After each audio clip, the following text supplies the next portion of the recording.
Good day, everyone. My name is Brenda Gunn, and I'm your host for October's NCTR Dialogues in 2021. As I said, my name is Brenda Gunn. I am the Academic and Research Director here at the National Center for Truth and Reconciliation. I'm Métis. My family comes from just north of Winnipeg, and I am a professor of law at the University of Manitoba Faculty of Law, but I'm now here full-time with the NCTR.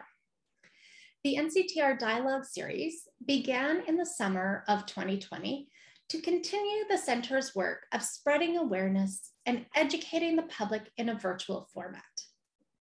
The series' aim is to bring together residential school survivors, academics, activists, and other experts to have conversations on relevant and important topics related to reconciliation.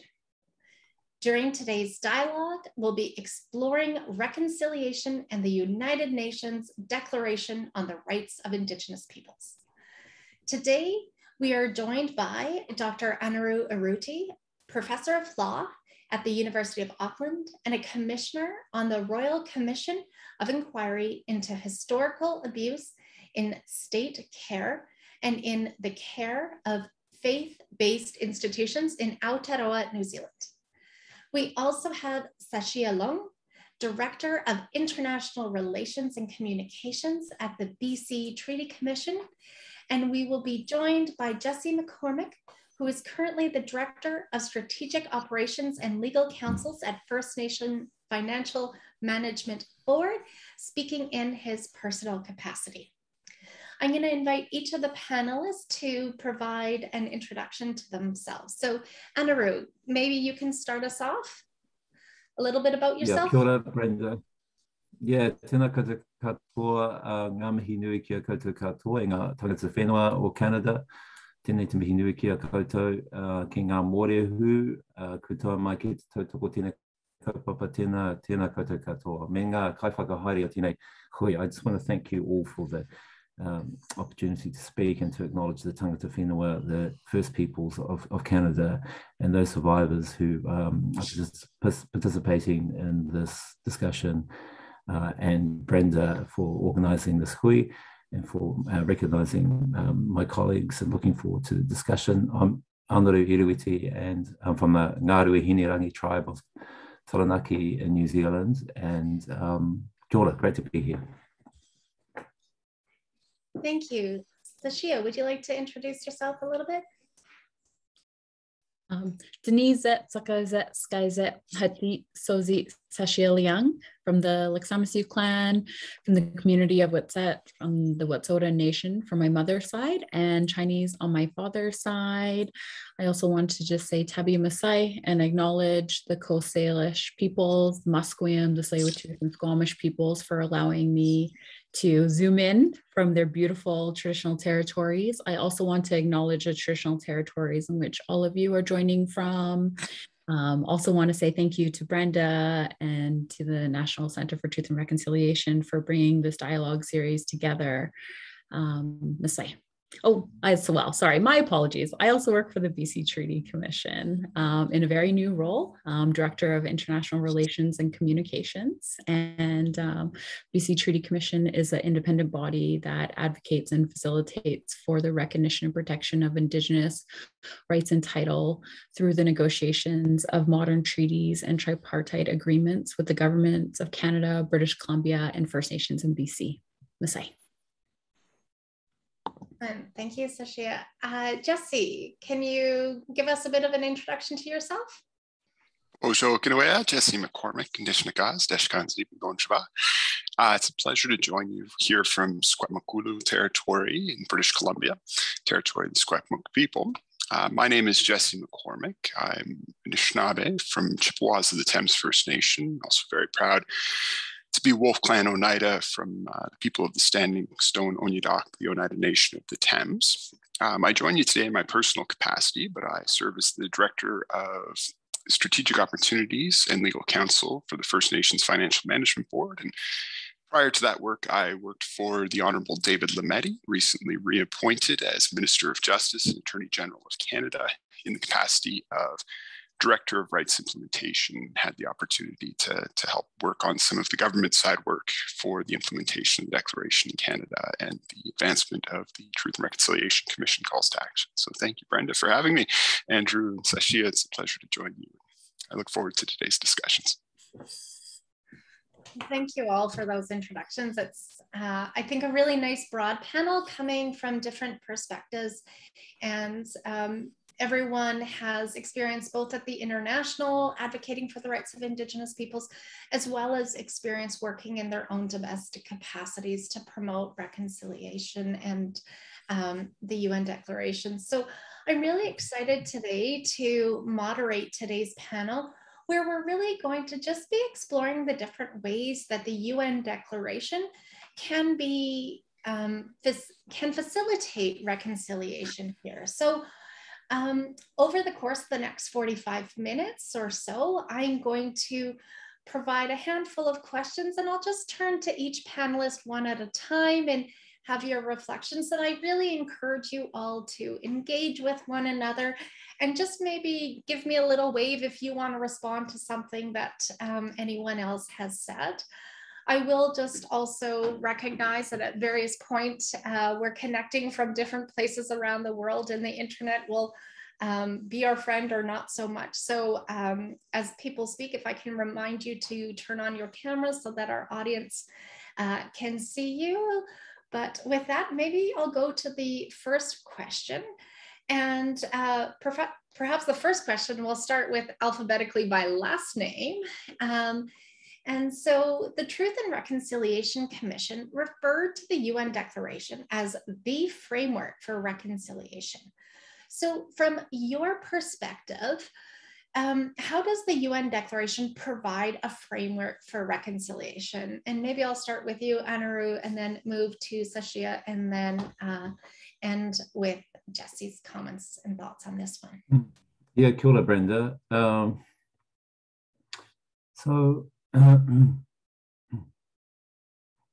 I think the Declaration provides a robust framework for thinking about how to resolve historic injustices and the enduring effects of colonization. I think in particular, in two ways. I think it represents the process in which it was made itself, I think, is important, and that Indigenous peoples themselves played an active role in creating these international standards.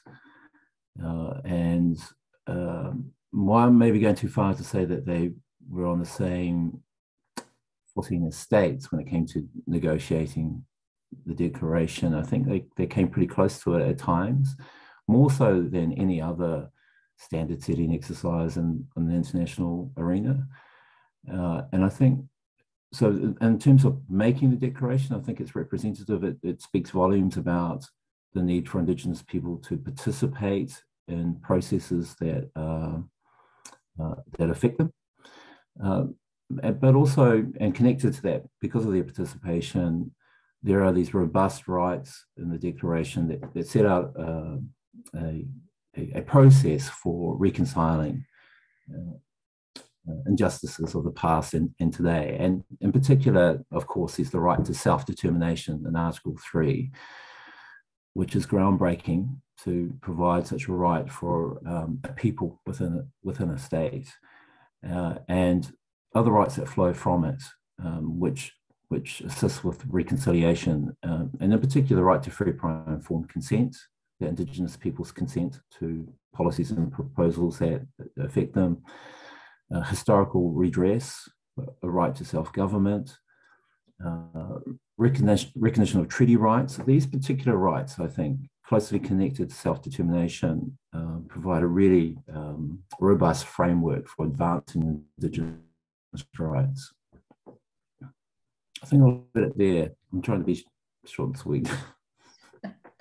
Excellent, thank you. Sashia, do you have any thoughts you want to add on this, on how the UN Declaration provides a framework for reconciliation? Hi. Thank you, Andrew. That really set the conversation in a really good grounding of looking at how the Declaration was developed, and then when it came to be in the General Assembly, and then of course, how it came to be here in Canada is that in 2016, we first seen Canada speak at the United Nations, committing to adopting the Declaration without qualification. Then we've seen governments committing to implement it into domestic legislation. And maybe for me, I'll focus on, in particular, the Declaration on the Rights of Indigenous Peoples Act that is here in British Columbia. So in November 2019, the BC government became the first jurisdiction in Canada to implement the Declaration into legislation, and it really laid out a framework for implementing the rights and responsibilities in the Declaration. Give me 1 second, sorry. And the framework is intended to implement the objectives of the Declaration over the next 5 years through a province-wide government whole approach centered in shared understandings about the Declaration, respecting Indigenous peoples as distinct peoples, and setting out goals, outcomes, and actions that will achieve the objectives of the Declaration. And it looks at 4 different themes. So as Andrew was sharing, the very important right and Article 3 around self-determination. It also looks at inherent rights of self-government, which also is connected in Article 4. Looking at title and rights of Indigenous peoples, ending discrimination and racism against Indigenous peoples, as well as social and cultural and economic well-being. So this is a very real example of how the Declaration can facilitate reconciliation. It looks at addressing the historical colonial legacies that have existed in Canada and in British Columbia for far too long. It's about moving beyond those legacies and the crown denial of rights and unilateralism, and provides a framework to not only address the injustices, but provide different ways in which we can come up with effective mechanisms and work together, put Indigenous peoples around the table in decision-making, in partnerships, around co-management, developing a new nation-to-nation relationship based in recognition, respect, cooperation, and partnership. So maybe I'll just end there and give some space and time for Jesse. Okay, awesome. Jesse, how about your perspective? You get the wonderful position on this question of, coming in after 2 great responses. I think this idea of Indigenous people's involvement in drafting and the framework for addressing the historical and ongoing impacts of colonialism is significant. You've had a variety of different roles. What are your thoughts on, why did the TRC say the UN Declaration is the framework? What is it in there? Yes, it's always fun to go after Andrew and Sashia. I think harkening back to the work of the TRC and the pervasive impact of colonialism on Indigenous peoples here in Canada, I think it was a very intelligent choice on the part of commissioners to bring forward the Declaration as a framework, but also as a unifying vehicle through which to channel both the actions of government and the interests of Canadians in seeking to address the legacy of colonialism. If you're trying to find individual instances of wrong, structural, systemic, or individual in any case, they're spread out through Canadian society. They're spread out through our policies, our regulations, our laws. And we need some vehicle against which to measure action and change. And in addition to providing that vehicle, and something you'll see reflected both in the legislation that Sashia referred to in British Columbia, but also the recently passed federal legislation brought forward in Bill C-15, is a requirement to take the actions necessary to ensure that the laws of Canada are case of British Columbia, are consistent with the declaration. And what that means is officials within government, political actors are required to consider the declaration and measure the actions of government and measure the laws and regulations and policies against the declaration. And that helps to unify a focus on what needs to be done. It helps to provide logical coherence, and it helps to bring forward the value of years of negotiation, energy, and intelligent contributions to unifying the various normative frameworks within the international human rights realm into one document focused on the rights and interests of Indigenous peoples. And I think that the great power lies in giving Canadians something that they can hold on to that ties it all together. And I think as Andrew has mentioned, she reiterated, it all begins with Article 3, the right to self-determination. And I think that's one of our key barometers of success and reconciliation, is the degree to which Indigenous peoples are empowered and able to exercise that right to self-determination. Yeah. Yeah, and I'm going to take the moderator's prerogative and throw in my own 2 cents here, because I really appreciate all these comments. And Jesse, I really like that, highlighting the way in which the UN Declaration, implementing it, requires certain structural changes, right? So in that deeper way, addressing sort of how did, everyone's like, how did we get residential schools? How did this happen? The systems were set up in a way to promote this, right? So if we want reconciliation, we need to change those systems. And I think what I wanted to sort of throw in there is this idea that, I hope Canadians embrace this idea and move past the idea of we need to be concerned that implementing the UN Declaration is going to tear us apart, but really accept from the various points that you've brought up that actually, if we really want to reconcile, the UN Declaration provides us some of those tools to bring us together. And so that was in part why I wanted to have this conversation with all of you today, was to start to address some of those concerns that I hear in certain factions of Canadian society, right? That, well, is this going to, stop economic development? Is it going to tear us apart? Is it sort of, all these sort of fears? And I think your answers were all really powerful. And no, moving forward really requires us to use the UN Declaration as that baseline, as Jesse said, right, to provide some sort of measures of how are we doing? Well, the UN Declaration, right? We can now say,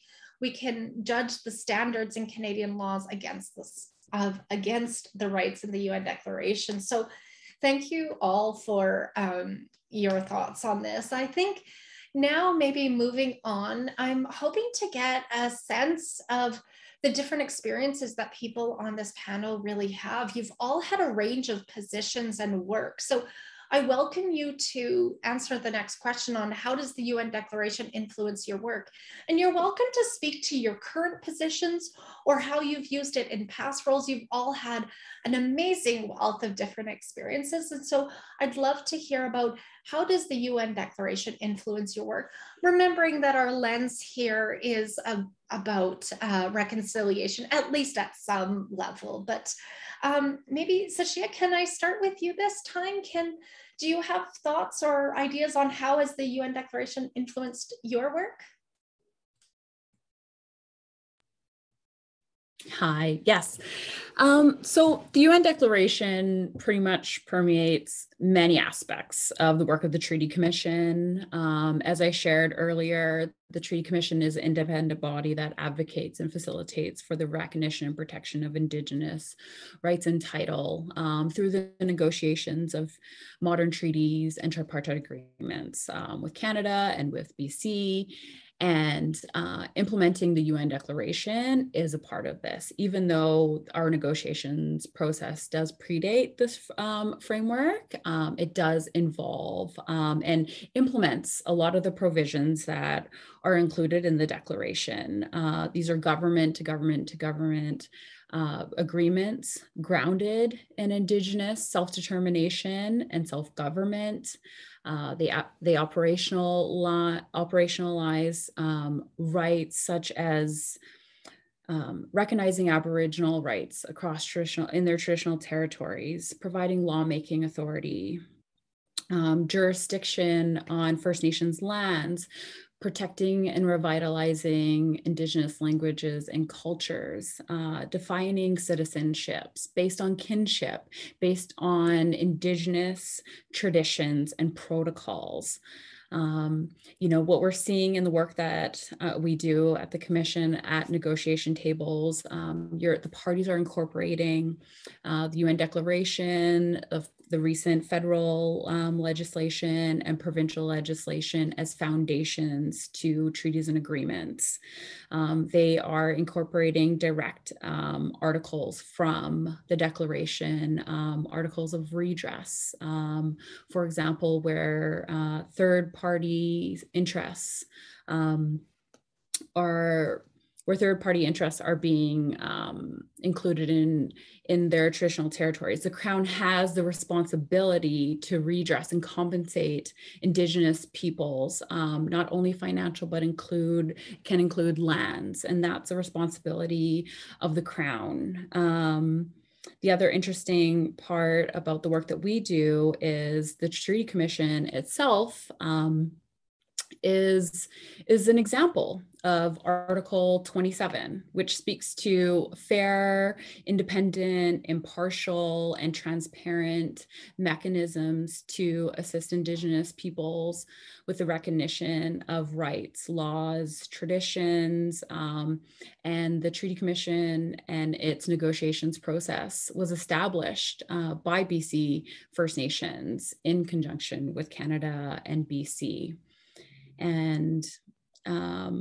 And then I maybe will also share that in, I think, late 2018, that the principals to the BC Treaty negotiations process, so Canada, British Columbia, and the First Nations Summit, enhanced our mandate to support the implementation of the UN Declaration, the TRC's calls to action, the federal principles respecting Indigenous peoples and rights recognition into our mandate. And in 2019, the principles developed we refer to it as the new rights recognition policy, but it's the recognition and reconciliation of Indigenous rights in BC Treaty negotiations. So I don't know if I can share the link, or maybe we can share it afterwards, but I can provide a few links to this public tripartite policy that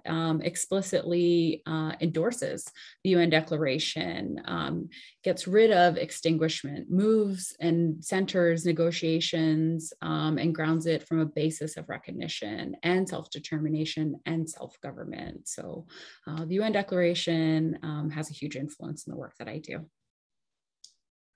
Wow, those were great examples. I didn't realize the extent to which the BCTC was really starting to engage and use the framework. That's really great to hear.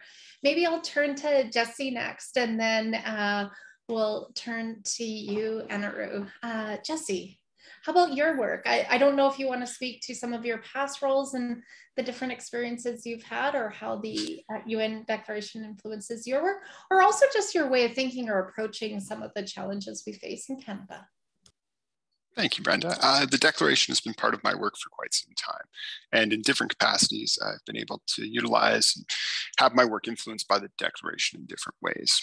I was an advocate for my home First Nation, Chippewas of the Thames, before the expert mechanism on the rights of Indigenous peoples, and helped to support, through something called the Justice and Corporate Accountability Project, Indigenous communities impacted by extractive industries in Latin America and Africa. And in those cases, the Declaration was a vehicle for advocacy. It was a vehicle for communicating a standard to which states had not lived up, so that you could seek redress and improve conditions for the people you're advocating for. I recall being legal counsel on the Site C Dam, which was a major infrastructure project here in Canada, and stepping to the microphone before the joint review panel and being asked what standard they should apply in assessing what level of consultation they should be conducting, and being able to point to the Declaration as a normative framework for those discussions. I've been fortunate to serve both as the Minister of Environment and Climate Change and the Minister of Justice. And in my role with the Minister of Justice, the Declaration became a unifier within government. We were going through the process of working collaboratively with Indigenous peoples and engaging with other non-Indigenous groups to understand how best to implement the Declaration within Canadian federal law. And the declaration itself helped to bring people together for those discussions, and importantly also helped to focus the different roles and responsibilities across government. One of the great dangers to reconciliation is the potential for different branches of government to be going in different directions and focused on different things, not collaborating. And through the unifying framework of the declaration and the legislation to implement it, you help to bring those people together. And most recently, in my new role as Director of Strategic Opportunities and Legal Counsel at the First Nations Financial Management Board, part of my job description in my daily work is taking the promise of the declaration and trying to do the nuts and bolts work of implementing it. And that is facilitating and supporting leadership by Indigenous peoples to take the rights set out in the declaration and implement them effectively on the ground. And of everything I've done, I would say that is the hardest and most challenging work. It is taking Article 3 and the right to self-determination, working collaboratively within Indigenous communities to empower Indigenous communities to take the rightful place of exercising those jurisdictions and controlling futures and destinies for Indigenous communities. And it is also the most exciting part of the work I do. Thanks, Jesse. I think you really demonstrated the versatility of the UN Declaration, right? People are always like, well, how to use it? What do we do? And I think the examples from the NGO to lawyer to other government policy and that point of bringing together government, I think is really important. We sometimes forget how large the bureaucracies are of our federal and provincial governments. And so I hadn't ever actually thought about that aspect of how the declaration could be unifying even amongst government departments. And I think that's a really important point. So thank you for highlighting that. How about you, Anaru? I mean, you've had a great wealth of experience as well from NGO, academia, and now the role of with the commission or the Royal Commission. How has the declaration influenced your work? Yeah, I mean, I was just thinking about these comments, the themes coming through about the threat to social cohesion. I think it's a really interesting point that you've just made, Brenda and Jesse, as well as the ability of the declaration to promote a more cohesive community and bridge the divide between Indigenous peoples and majority peoples. I think is a really important point there. We've seen in New Zealand more recently, following a report called He Puapua, which was authored by Claire Charters, among others, a lot of controversy in the mainstream media about the declaration and implementing it in Aotearoa, New Zealand, and it's quite alarmist ideas about separatism and so forth. And it's used by opposition conservative political parties to advance this scaremongering, I would say, just and be provocative. So interesting to hear more about the politics in Canada at some stage. But for me personally, with the declaration, I've used it a lot as an advocate for Indigenous, for Māori in New Zealand, when making claims in particular to international fora. For example, if we make claims for land rights or whatever issue to one of the UN human treaty bodies like the Human Rights Committee or the Racial Discrimination Committee, we always make ample use of the declaration as a means to expand the fundamental human rights, concepts and ideas, and in particular use the right to self-determination. More recently, in the role as a commissioner for the Abuse and Care Inquiry in New Zealand, which is really is New Zealand's version of the TRC. Its mandate is more extensive. It's not only about care and protection agencies, but also psychiatric care, people in disability residences, children and vulnerable adults in police custody. It's a very expansive agenda. But what we know is that Māori are a large majority, are disproportionately represented across all these settings. And so the question is, what normative standard should we use to advance this work? And of course, the declaration, when advocates sought to have this inquiry established, insisted that the declaration be included in the terms of reference. And it is included in the terms of reference, but really the cornerstone of the terms of reference in terms of Indigenous rights is the Treaty of Waitangi. And so that brings, excuse me. And so it raises this interesting issue about domestically, about the sort of standards and norms that you use to advance Indigenous rights. Do we use the domestic standards that we have in the treaty? And what are the relationships between, and by that I mean the Treaty of Waitangi, which was our foundational treaty, which founded, talked about the partnership between the Crown and Māori and the founding of Aotearoa in this contemporary sense. Or do you use the declaration, and how do they relate to each other? And what I found through the inquiry is that Māori really talk a lot about the treaty all the time. You know, it's really embedded in the consciousness and the soul of the local Indigenous rights movement. And in some ways, the declaration is seen, I have heard, potentially to detract from the mana or the status of the treaty. And that's an interesting tension for me, because I've always been a strong advocate for the UN Declaration. And so how it manifests is that with the reports that we produce, the focus really is on the treaty, but our reports also refer to the Declaration, in particular rights to self-determination, free, prior, and informed consent. But it does stand in some ways in tension with the Treaty of Waitangi, which takes priority. Yeah, I think, you know, that's one of the challenges I've heard in Canada raised, particularly it was raised during some of the discussions with the Bill C-15 or the federal legislation to implement the UN Declaration, is the concerns that people had about, you know, does implementing the UN Declaration undermine any of our historic treaties that we have in Canada? And I think Sashia provided a nice example of how it's being used in the contemporary setting.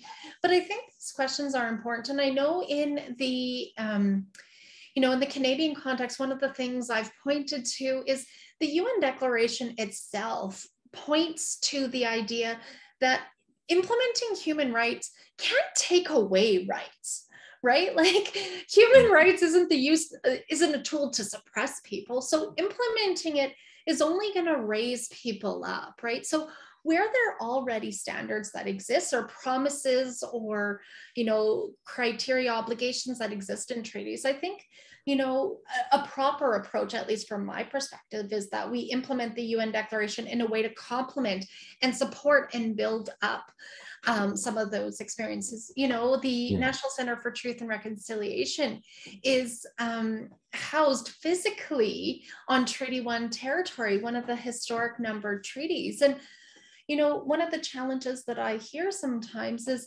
needing to interpret and understand the promises of Treaty 1 in the true spirit and intent, and not that sort of written document. And so from my perspective, I think the UN Declaration can really help that process in trying to understand some of these historic relationships that were identified in treaties in the modern context, in the way that the UN Declaration really does lift us up. And I think, you know, we've had some of that same fear mongering in Canada. Again, around, mostly we heard it recently around the new federal legislation. And I think I always try to remind people, like, it's human rights. What do we have to be afraid of? Like, since when do we fear human rights? And that we shouldn't be afraid of recognizing human rights for Indigenous peoples, right? Like, we really want to move beyond some of that. I don't know if anyone else wanted to add anything into the conversation before we move on. I think our conversation has perhaps evolved a bit from this work, but we can see really the versatility of the UN Declaration and how it can be used in various circumstances and assist Indigenous peoples with their aspirations. Jesse or Sashia, did you want to add? And go ahead and unmute yourself if you have any thoughts. Happy to offer a few thoughts. In my role as the Director of Rights Implementation for the Minister of Justice and Attorney General, I was directly involved in a lot of the discussions in relation to how do we take what was a political promise to implement the declaration domestically within Canadian federal legislation and turn it into what we see today, which is the United Nations Declaration on the Rights of Indigenous Peoples Act, which received royal assent, I believe, on June 21st of 2021. So we're new in that respect, but the process to get there, and I commend David Lametti, the Minister of Justice and Attorney General, for his approach, was very much led through a dialogue with Indigenous leadership. There were certainly challenges in relation to reaching the full scope of rights holders through the process, just given the enormity of the undertaking. And I think it speaks to the challenges that lay before us because of the path that sits behind us, the immense gap in trust between Indigenous peoples and the state of Canada and the government of Canada, and for very good reason.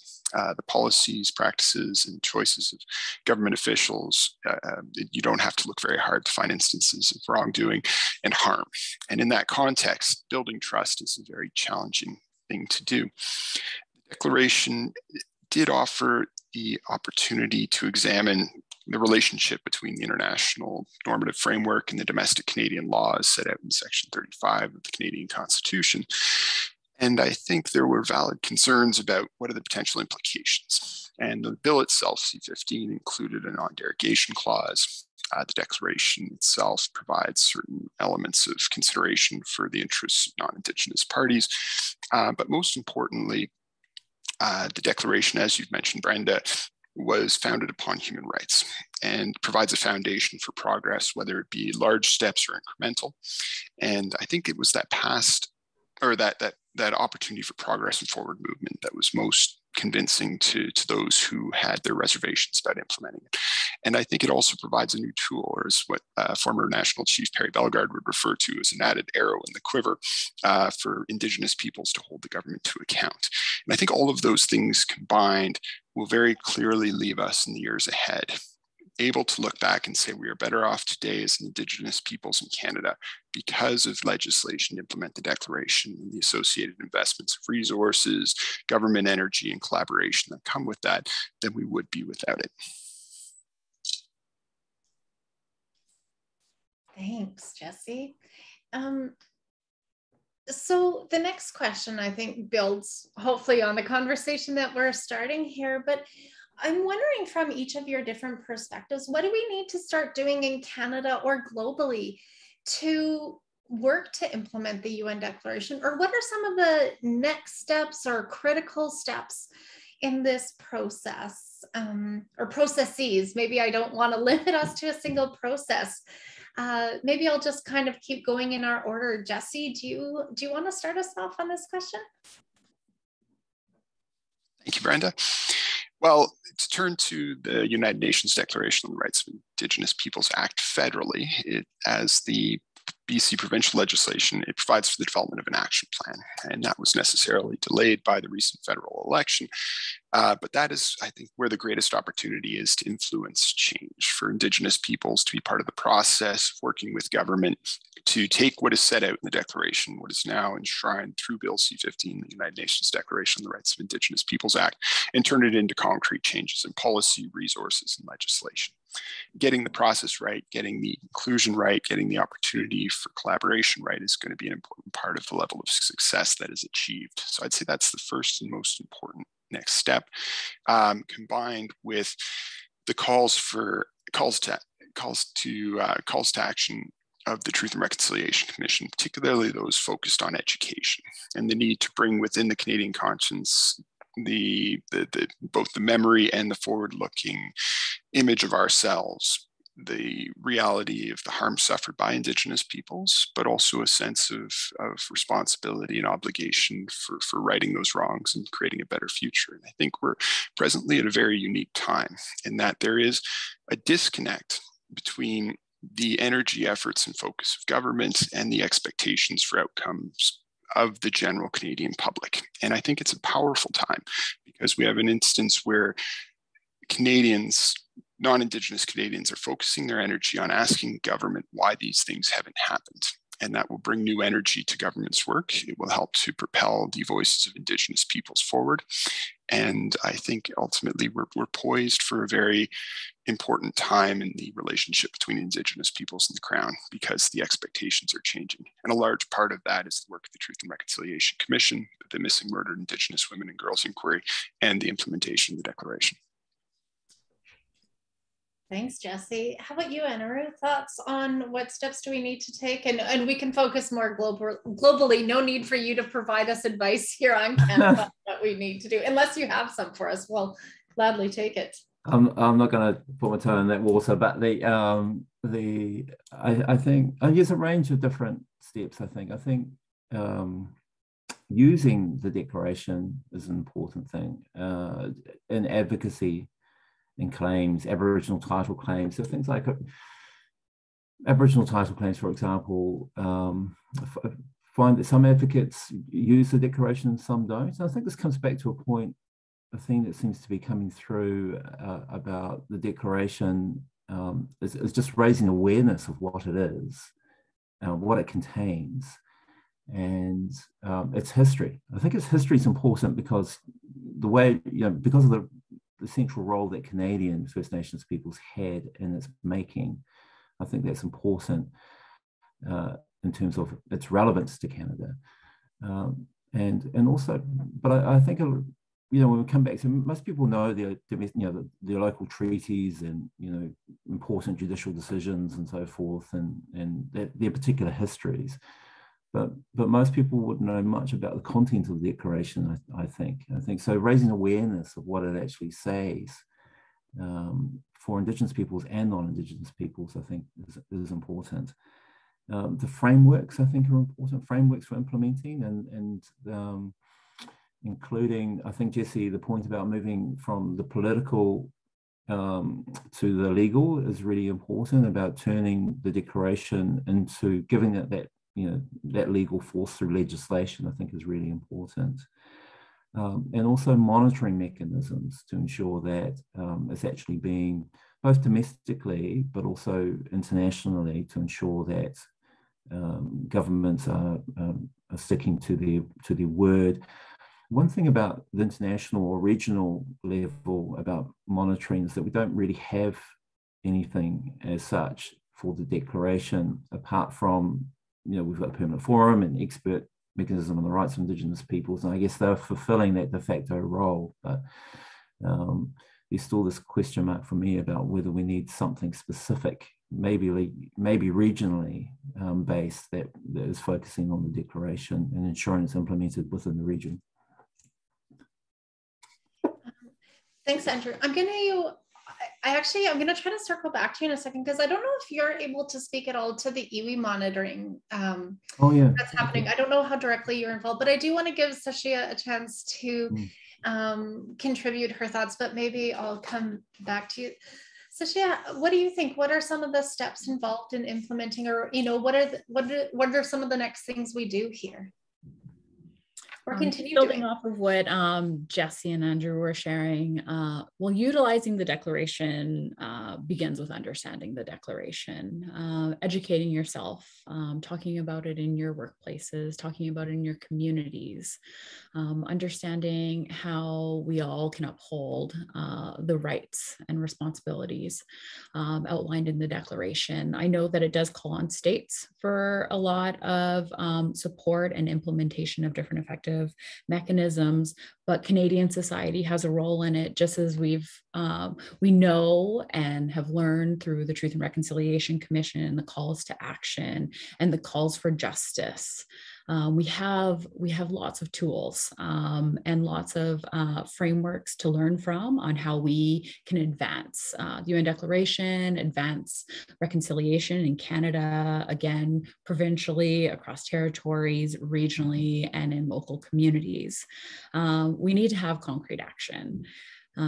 We need to start identifying how ourselves as individuals, at our workplaces, at our organizations, can begin to support the implementation of the rights, support Indigenous languages, Indigenous culture, having Indigenous children feel reflected in education, having access to learning their language, to being out on the land, to exercising their rights on their traditional territories.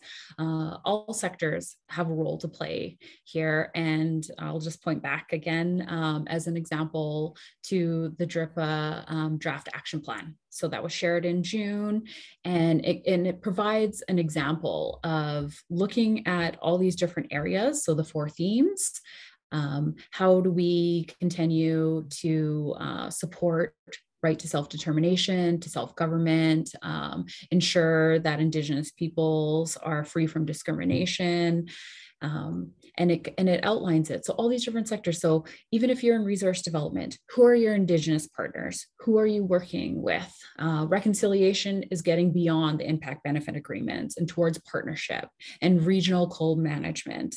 For governments, co-developing mandates. I mean, we're seeing this in the work that we're doing at the Treaty Commission and elsewhere. How can we continue to look at free, prior, and informed consent?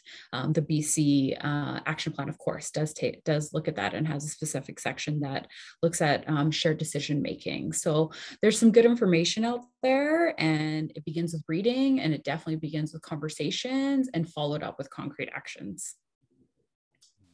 Oh, I love that point that everyone has a role to play in this, right? And I think that again brings us back to this idea of how the UN Declaration can provide that framework for reconciliation, right? And bringing us all in and realizing that we all need to take those steps. I'm gonna, again, exercise my prerogative and throw in one of the, my thoughts on this is just a really profound hope that our Indigenous governments also take up the UN Declaration as the standard to hold themselves accountable to, and recognizing the way in which it protects our own citizens, right? And so I think that's a really important step in implementing the UN Declaration in Canada, is for Indigenous governments to reflect on how do we work to incorporate that in our own government processes and standards. Anaru, do you have any thoughts? Yeah. I think it's important. I mean, I think about those cases, that the human rights cases which challenge tribal authority by saying that tribal governments have been operating in a discriminatory manner about their own members. And we've had similar issues arise in New Zealand. And I think you want to head those issues off at the pass before they come to the courts. And one way to do that is to have that discussion internally about the relationship between rights, basically having that discussion internally about how to reconcile rights in cases where they do compete against one another, and pulling the declaration into that conversation will be essential too. But I think tribes have a responsibility to have that discussion, and if there's no process internally for working out how to reconcile rights, ultimately it ends up being in some other forum and the courts where you lose control of it. Thanks. Do you want to talk about the Ewe monitoring? So I think it's a nice segment. I don't know the degree to which you're involved, but maybe you could even just give some of us a general understanding of what it is. And I think it's a really great example. Yeah, so it's an initiative really driven by grassroots advocates to create a process internally. It's not formally something that's been created by the state, but a process that is driven by Māori to monitor implementation of the Declaration Aotearoa. So the Iwi Chairs Forum, it's called it. They're representatives from all the different tribes or iwi across the country, 80 or 90 of them now, attend these regular meetings to discuss government policy and strategies and so forth. And as part of that, there is this monitoring mechanism called the Ewe Chairs Monitoring Mechanism.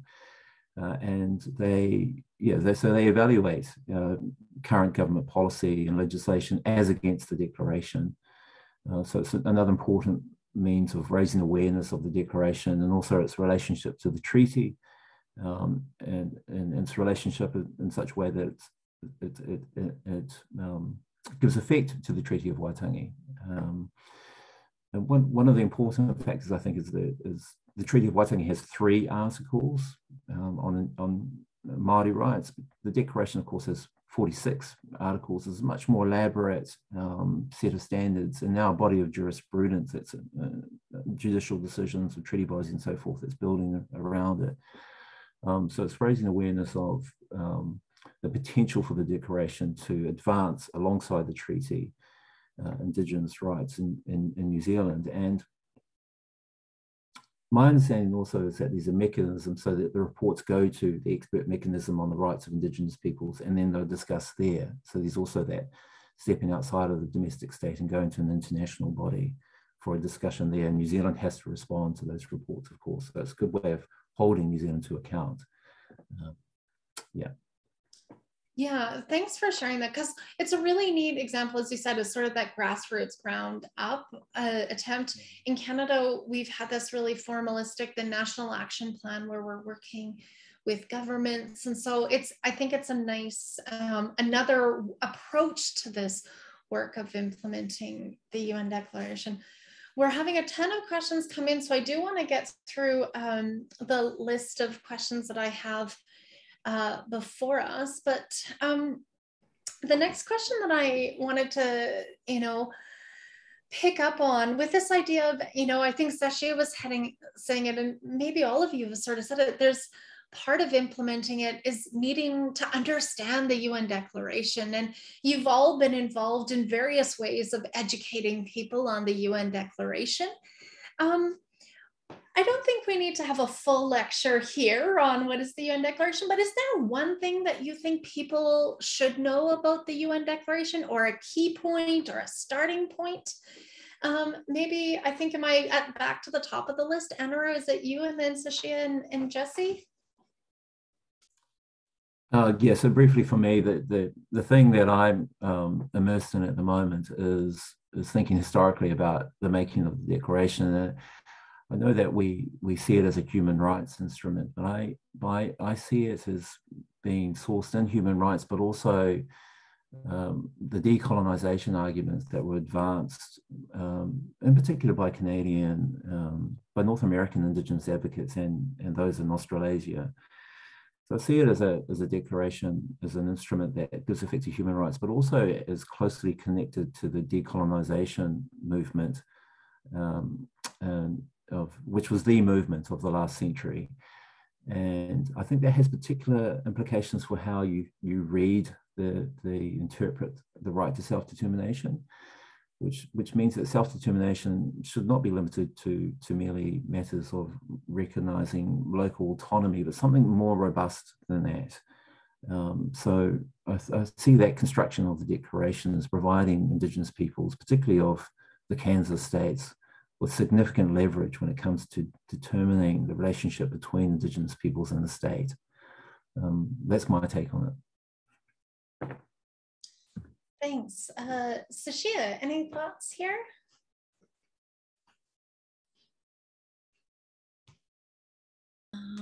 Just picking up on what Andrew was sharing, using the UN Declaration and viewing it in a way of making space for Indigenous sovereignty again. There's the assumed crown sovereignty, and the decolonization is another important piece of this conversation.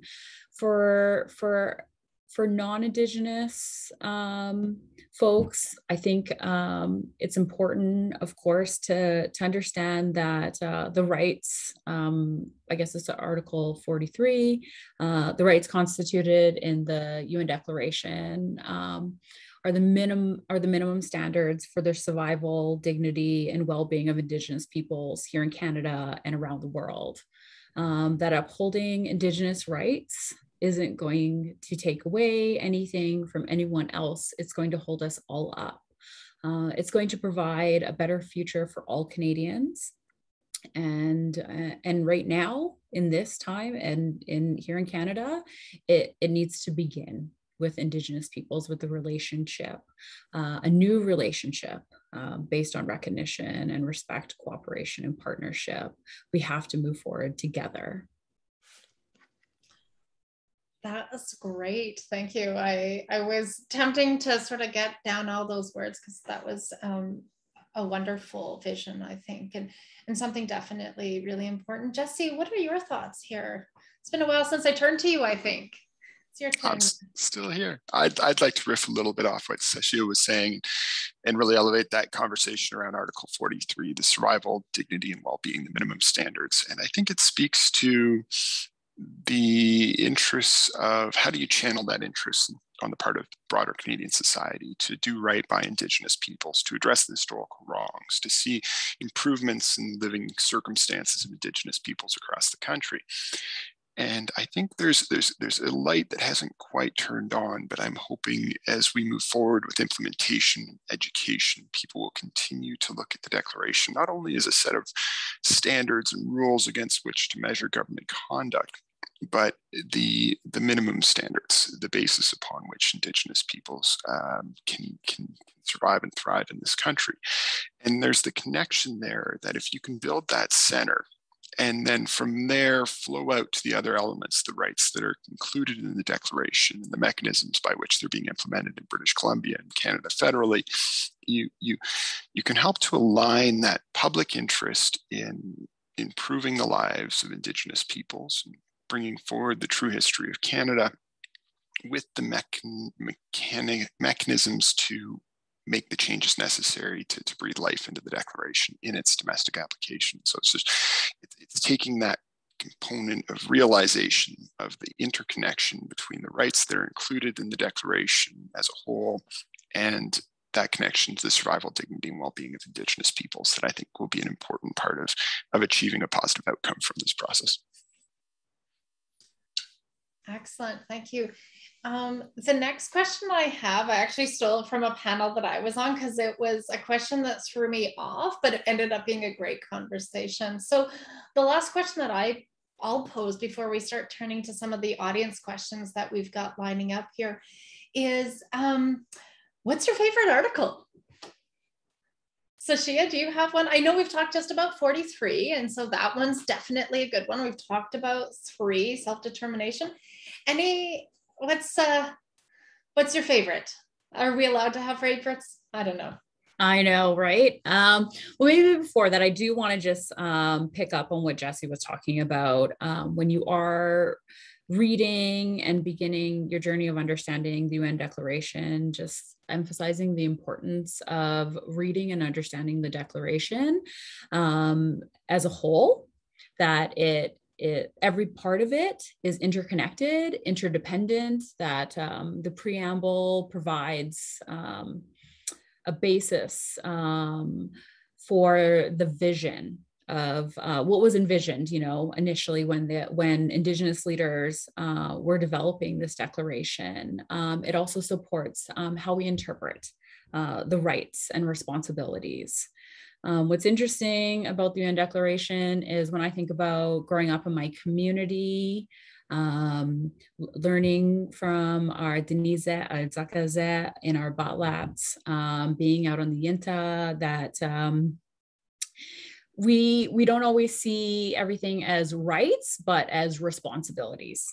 Responsibilities to the land, responsibilities to each other, and especially to future generations. So my favorite, one of my favorites, because I do believe they're all interconnected and strengthen one another, is Article 25, which does speak about Indigenous people's rights to maintain their spiritual relationship to our lands, territories, waters, and resources.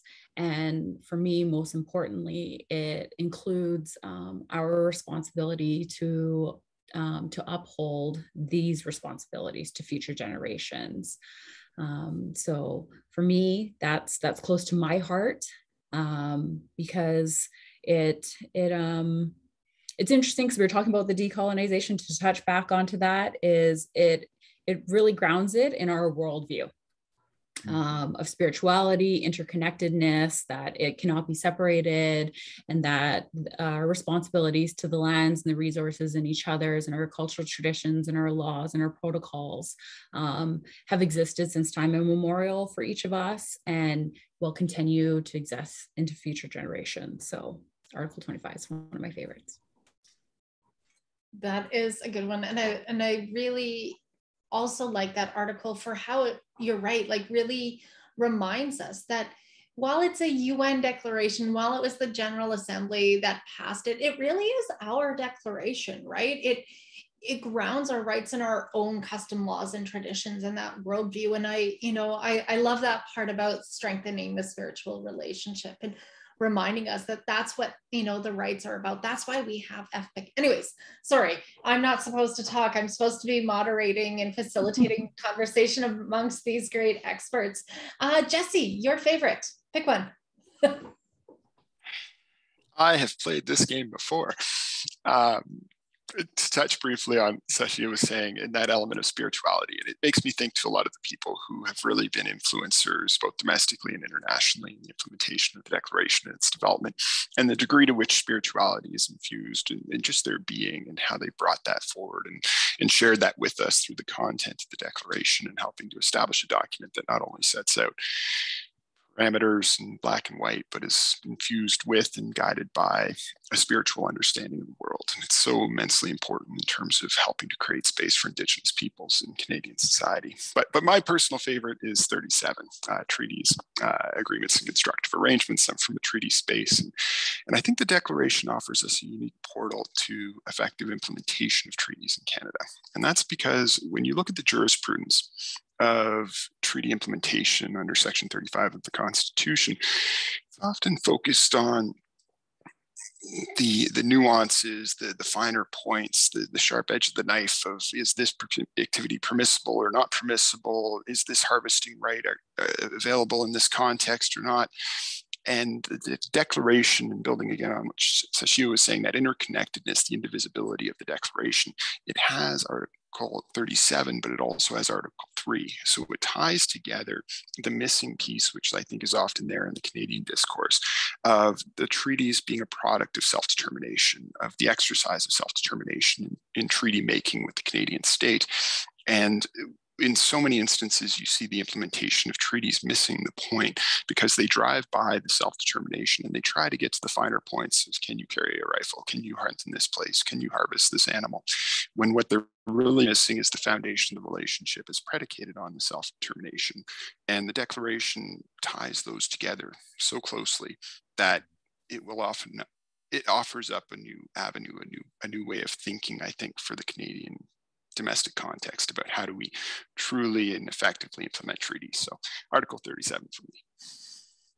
Nice. Anaru, I'm curious to hear, what's your favorite?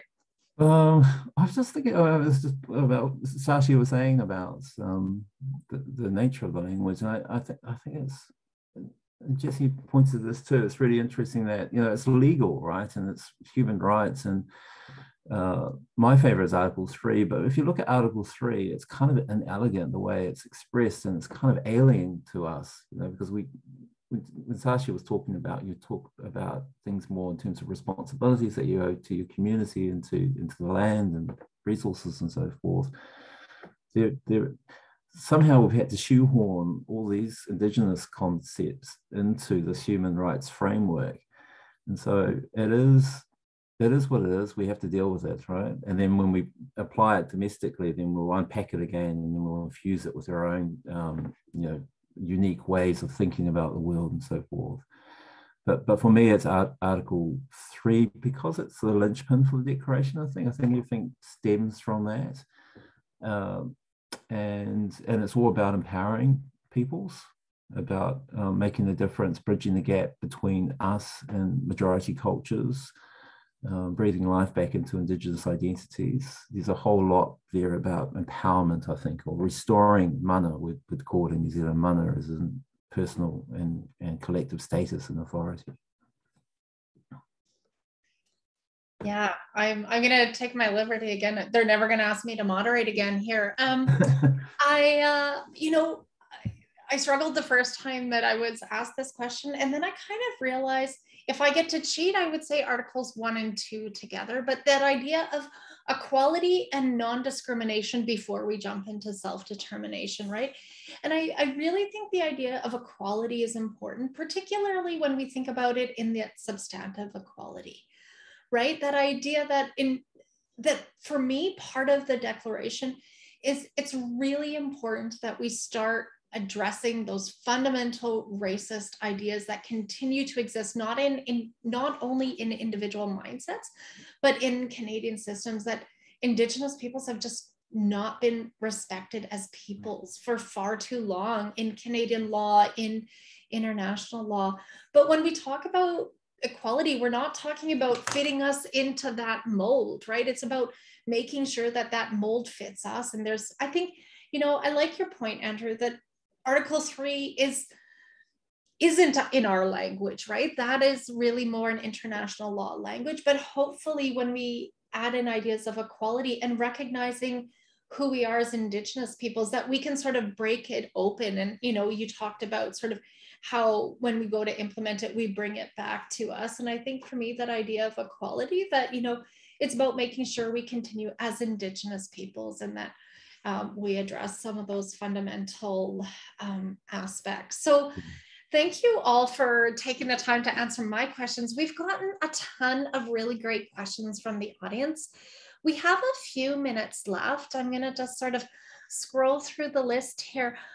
I'm going to start with a question that some of you have probably been asked a few times, but it's about Article 46, the one that no one picked as their favorite, but this is that article that talks about the territorial integrity of states. So the question has come up in a few different ways, but someone's asking about the significance of the article. And part of what I get asked sometimes, and I think is coming through in the questions, is how does Article 46 impact the rest of the articles, right? Sometimes I hear this concern that you read through all of it and it sounds good, and then you get to the end and it's like the rug gets pulled out from underneath you. Is that what it's there? Andrew, maybe you could, do you have any thoughts on, can you explain from your perspective why 46 was included in the declaration? Like, why did Indigenous peoples agree to 46? Do you have any thoughts, or anyone else on sort of, does 46 just sort of make everything else moot? I think if we're talking about 46 about the general limitation clause about how, all the rights in the art and the declaration, I can't remember the precise language, but they... Not to impair the territorial integrity and political unity of the state, right? That's sort of... Yeah. So there's territorial integrity, and then there's ensuring that it doesn't conflict with human rights, for example. And on the latter about human rights, I think if you see the declaration as a human rights instrument, it was kind of inevitable, I think, that you would have some sort of limitation clause, but that really was anathema to Indigenous peoples because of, as with section, you look at the Canadian Charter, section 35 is shielded from human rights because of the concern about the human rights cutting across Indigenous rights, and most human rights instruments in the Kansas states, there is this. Or judicial decisions, there's a lot of tension about whether human rights should be imposing these limitations in this way. And also with the territorial integrity, again added at the 11th hour in the declaration negotiations, and objected to by Indigenous peoples because of its potential to limit the right to self-determination. And states wanted that to make clear that the right to self-determination would never enable any right to succeed from the state.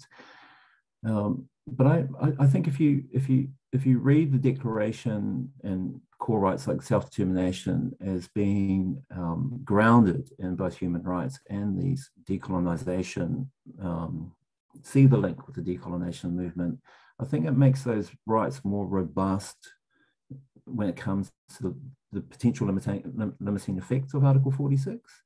So to try and pose limitations on self-determination or FPIC or equality or treaty rights, you have to work much harder, I think, to justify these limitations applying than you otherwise would if you read these rights as being only human rights. Jesse, thanks, Anaru. Jesse or Sashia, did you have anything to add on to this question? Sure. Happy to speak briefly to it, less on the territorial integrity piece, but more this idea that limitations are present in the human rights normative framework. And I think it's entirely appropriate. But the challenges that come from this particular article politically are the intersection between fear of empowerment of Indigenous peoples and Indigenous distrust of the state for the long history of encroaching upon or violating or failing to respect Indigenous rights. It's the intersection of those two pieces that reflects the challenging history we've gone through, but also the complex work that lays ahead, trying to find the implementation of these spaces, the dislocation or displacement of some current power structures to create new space for Indigenous peoples to once again exercise jurisdiction and self-determination in places that have been taken away. And I think where it's going to get really interesting is when we start to look to what you were speaking of earlier, Brenda, which is the implementation of the declaration within Indigenous communities, within Indigenous governing bodies. Because as we take the power of the declaration and hold it not only out to the state as a bit of a shield to say, state, these are the rights that I hold as an Indigenous person, but as an individual with an Indigenous community speaking to your own Indigenous government and how you interact in that context, articles such as this will have an important role to play in helping to define that collective versus individual interests in the community level. Thanks. Sashia, did you have any thoughts on this point? I do think that Andrew and Jesse answered it very, very well. So maybe I'll just add without touching on, those exact specifics, but thinking about a time when I sat down with some Niska leadership and interviewed them and talked about the UN Declaration, because of course the Niska Treaty predates the Declaration, but they shared their philosophy of the common goal, and that and as well, the part of their vision is one heart, one path, one nation. And it doesn't, and I remember them sharing, like, it doesn't say one Aboriginal nation. And the nation speaks to the nation themselves, the nation of Canada, and that Niska exists alongside of others, and that we are sharing space, sharing governance, sharing this world together. So that's maybe all I'll add. Awesome. I'm going to throw in my 2 cents, and maybe I'm going to put on my little law professor hat that I don't wear as much these days, but I just want to also maybe provide some information on some of the research that I've done on this one, because it's glaring, right? And it does, like, you read this and the UN Declaration feels so good, and you can see so much of our aspirations in there and hard work, and then you get to 46 and it's like, wah, wah, right? Like,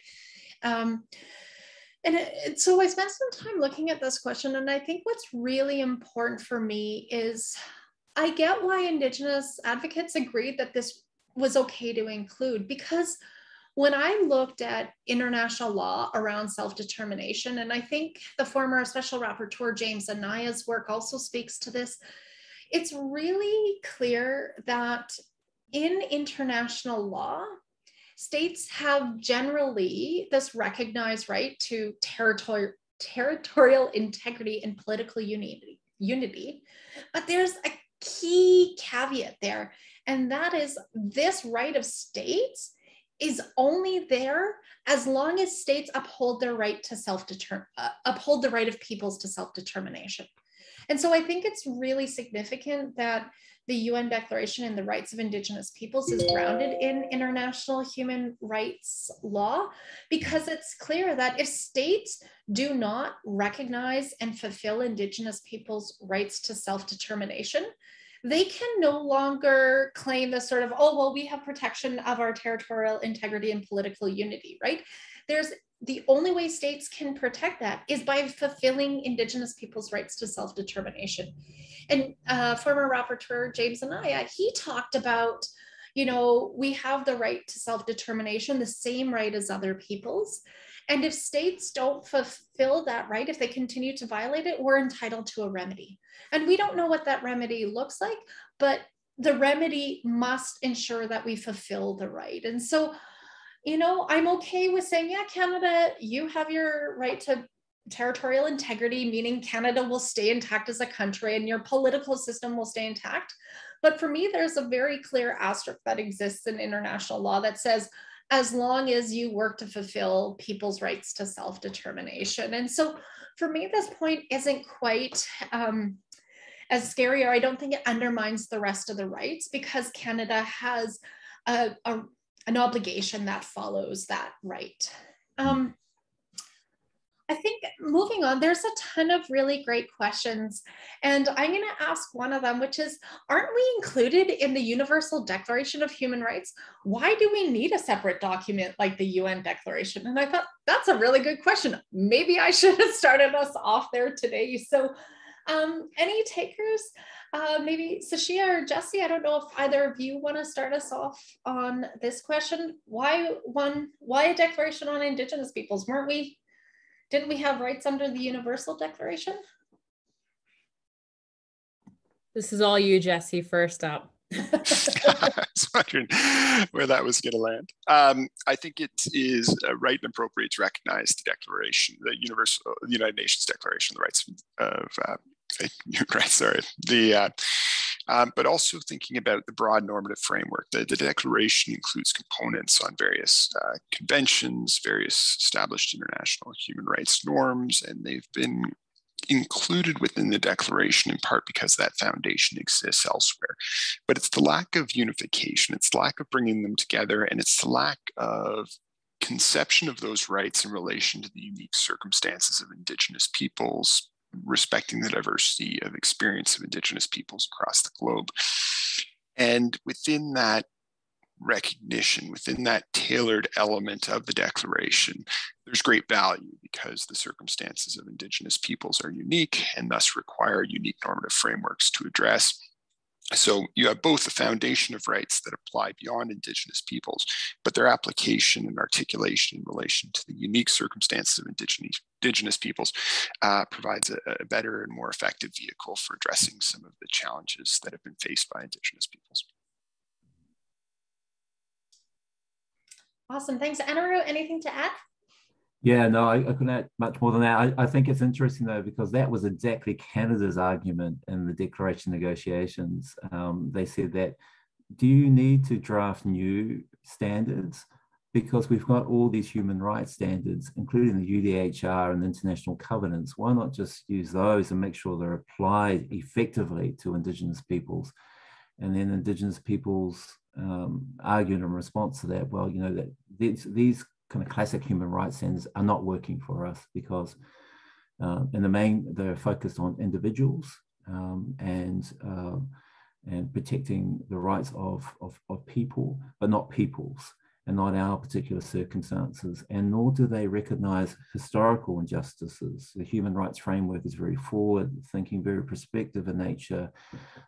It's hard to identify within the human rights framework any standards that relate to restoring rectificatory justice for historical injustices. The Declaration stands out as the exemplar of that.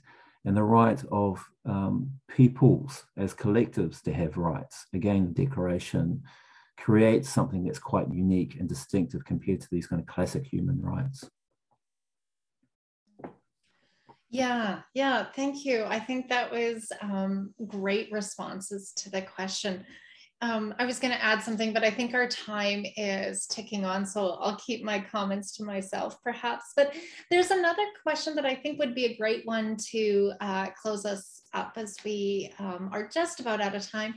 But someone asks, how do I figure out how and where to put my energy to best serve the Indigenous rights and moving the truth and reconciliation calls to action along? And I think that's a great question to, you know, to maybe round out this conversation. Maybe anyone who wants to start us off? Anyone? Do I have to call on? Now I feel like the teacher hat is coming back on. Do I have to call on someone, or can I get a volunteer? She's reaching for the unmute button. I've flagged my. I will gladly address this one. I think I've, as you know, Brenda, have had the adventure of taking a couple of swings at electoral politics. I've run in a couple of elections and come in less than first position, but I've done the work of connecting with people individually in the streets and farmers market and doorways of Canada. And I've had the benefit of working in government and trying to communicate across various channels to build support for ideas and engage individuals and communities, nations and governments in processes. And I think one of the things that individuals can do, one of the most powerful things, is to ask questions. We all share different spaces. We're all present in different contexts, whether it's a university classroom, a board meeting for a corporation, a council meeting for your own First Nation, to sit and ask questions about the Declaration and about the implementation of the calls to action of the Truth and Reconciliation Commission. There's nothing more powerful in terms of creating accountability than posing questions to people who are expected to have answers. And if they don't have answers, then it encourages and incentivizes action to either become more informed or to take action to bring better answers. So I think by the simple act of trying to ask questions when the opportunity presents, I think there's an opportunity to move some hearts and minds and further the implementation of the Declaration one conversation at a time. Thank you, Jesse. And maybe I'll go in reverse alphabetical order to sort of change up and round us out. Sashia and then Anaru.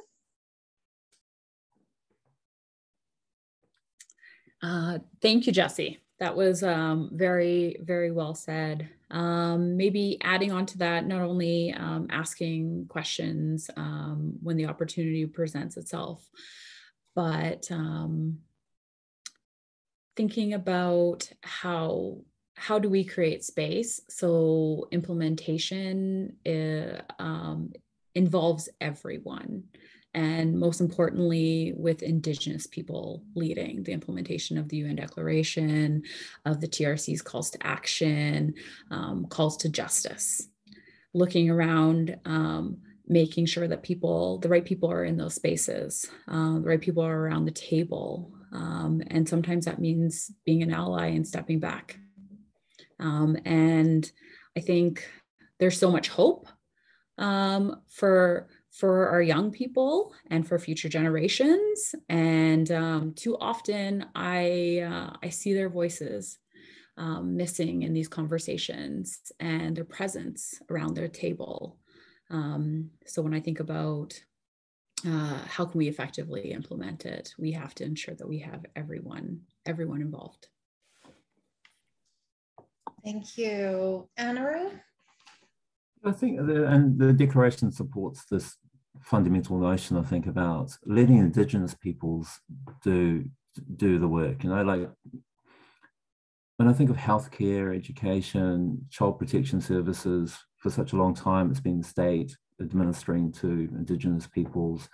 And now it's time for Indigenous peoples to assume responsibility for all of these functions. And we find that when the state steps out of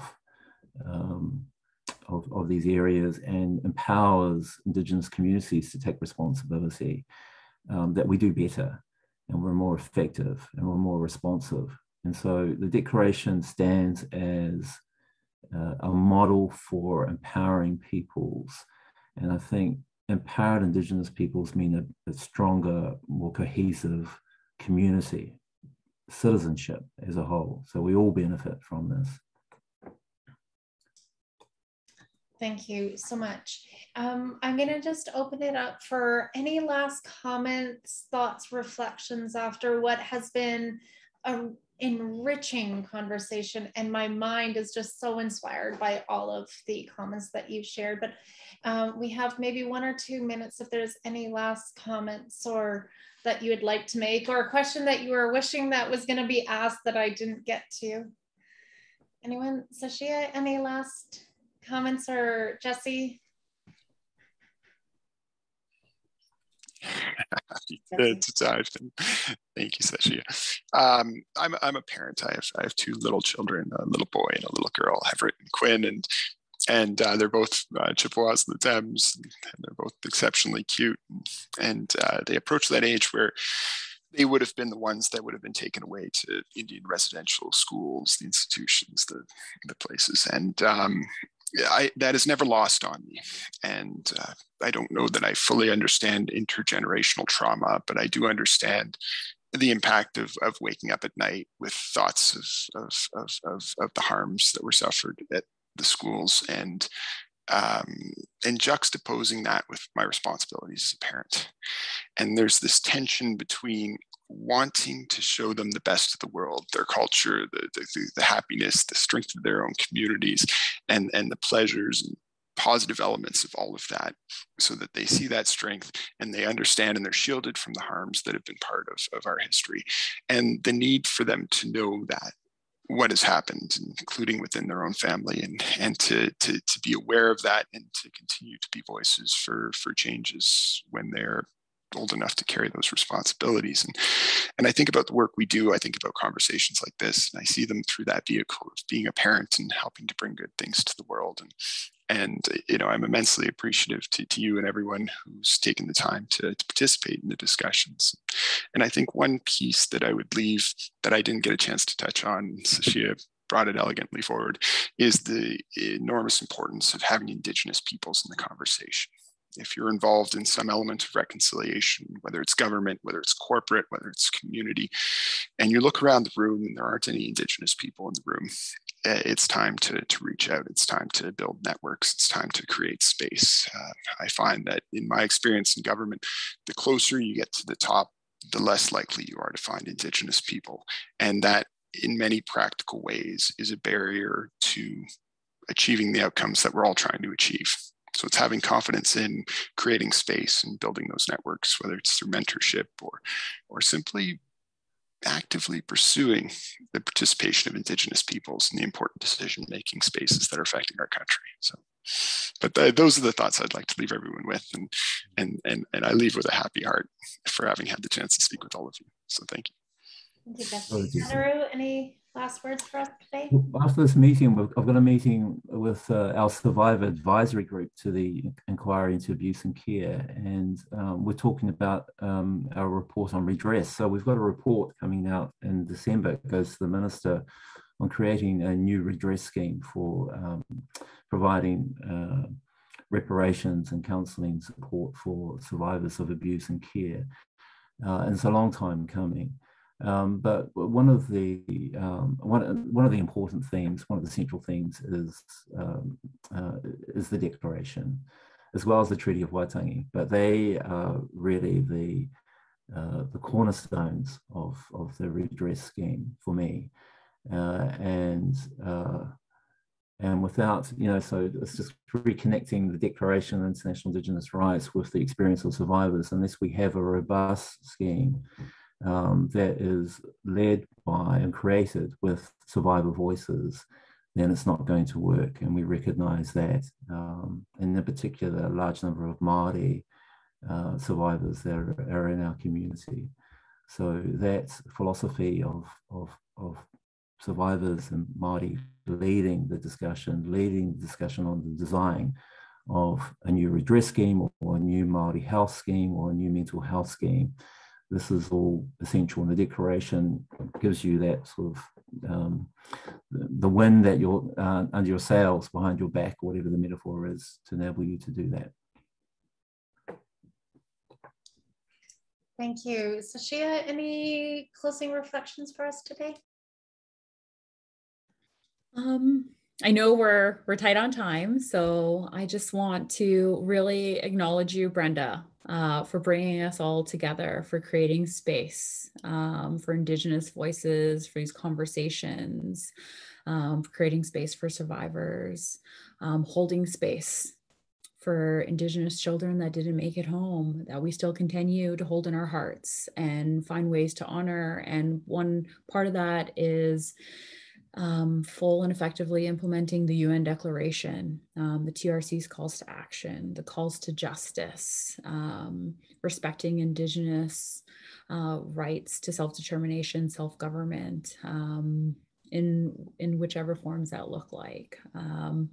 And I just really want to speak to our Skyzet, our young leaders, and just saying, Tabi Masai, for being you, for holding your stories, your nation, and our futures. And we're here with you to bring the work forward, to stand next to you and behind you. And I'll just leave with that. Masai. Thank you, everyone. I'm with much regret, I say we've come to the end of our conversation here today.